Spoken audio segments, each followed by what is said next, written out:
determinadas prioridades, pues no sé, me imagino que habrá cosas que tengan una situación más de emergencia, que las atiendan primero, no lo sé. Entonces eligen unas cuantas obras, ¿no? A ver, que lo primero que le dijo al cura el arquitecto le dijo, bueno, ¿esto de qué titularidad? Hombre, no hace falta que diga, pregunte, pero bueno, lo hace así retóricamente. Sí, esto es del obispado. Bueno, pues primero tiene que ser el obispado el que dé el primer paso como titular, para luego después meter este tema en la comisión, ¿sabes?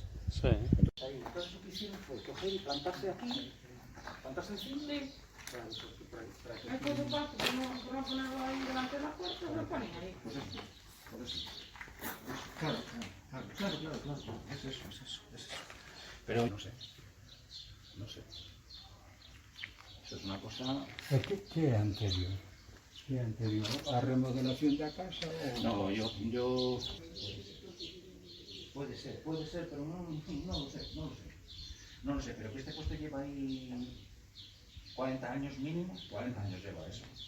40. La casa será... 40 o 50 lleva.